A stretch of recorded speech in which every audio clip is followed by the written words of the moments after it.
Hi నమస్తే. శ్రీ గురుభ్యో నమః. ఓం శ్రీ మాత్రే నమః. ఉగాది పంచాంగం క్రోధినామ సంవత్సరంలో 27 నక్షత్ర ఫలితాలు ఎలా ఉన్నాయి ఇప్పుడు మనం తెలుసుకుందాం. శ్రీ క్రోధినామ సంవత్సరం పంచాంగం వచ్చేసింది. 12 రాసుల వారి జాతక ఫలితాలు వెల్లడయ్యాయి. నక్షత్ర ఫలితాలు అనేవి ఎంతో విశేషమైనవి. ప్రతి రాశిలో వివిధ రాహులు నక్షత్రాలు ఉండటం సహజం. అందుకే పండితులు నక్షత్ర ఫలితాలను సైతం వెల్లడించడం జరిగింది.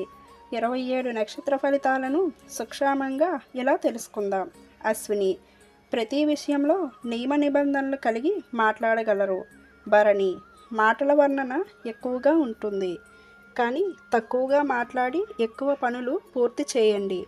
కృత్తిక వీరు ఎవరికీ అర్థం కారు, ఎక్కడా చిక్కరు, దొరకరు. వ్యాపారంలో జాగ్రత్తగా ఉంటారు. రోహిణి గ్రహ కలయిక లేదా తొందరపాటుగా కనిపించగలరు. నిరంతరం దుర్గా జపం చేయండి. మృగశిర అధిక శ్రమకు దగ్గరగా ఉంటారు, పట్టుదలకు కట్టుబడి ఉంటారు. ఆరుద్ర చాలా సున్నితమైన మనసు, ఎవరిని నమ్మలేరు, అలాగని వీరు నమ్మలేరు. పునర్వసు తొందరగా మాట్లాడగలరు. గురుబలం కొరకు నిరంతరం గురునామం జపించండి. పుష్యమి పట్టుదల కలవారు, మాటలు చాలా కటువుగా ఉంటాయి. శని జపం నిరంతరం చేయండి. ఆశ్లేష అధికంగా మాట్లాడగలరు, ధనదాహం కలిగి ఉంటారు. మక తొందరపాటు వద్దు, ఆరోగ్యంపైన శ్రద్ధ ఉంచండి, ఖర్చులకు దూరంగా ఉండండి.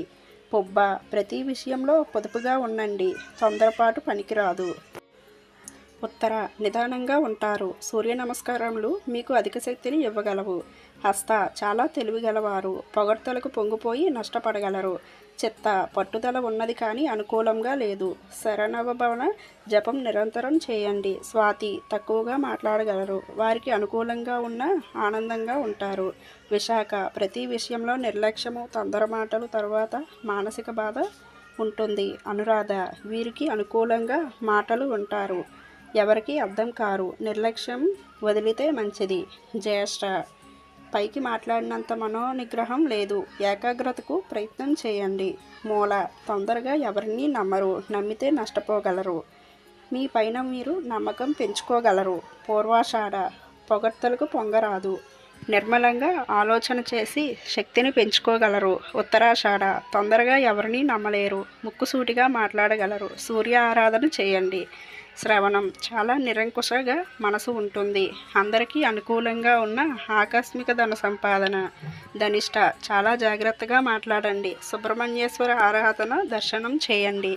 శతభిషం ఎవరికీ అర్థం కారు, మొండిగా ఉంటారు, లలితాదేవి ఆరాధన చేయండి. పూర్వభాద్ర ఎవరికీ అర్థం కారు, గట్టిగా మాట్లాడగలరు, గురుస్థుతి నిరంతరం చేయండి. ఉత్తరాభాద్ర ప్రతి విషయంలో మందంగా స్లోగా కనిపిస్తారు, శనికి తైలాభిషేకం చేయాలి. రేవతి వెంకటేశ్వర స్వామి అలంకరణ గోవిందనామాలు చదివితే అనుకోని లాభాలు. ఈ వీడియో మీకు నచ్చినట్లయితే లైక్, షేర్, కామెంట్, సబ్స్క్రైబ్ చేసుకోవడం మాత్రం మర్చిపోకండి.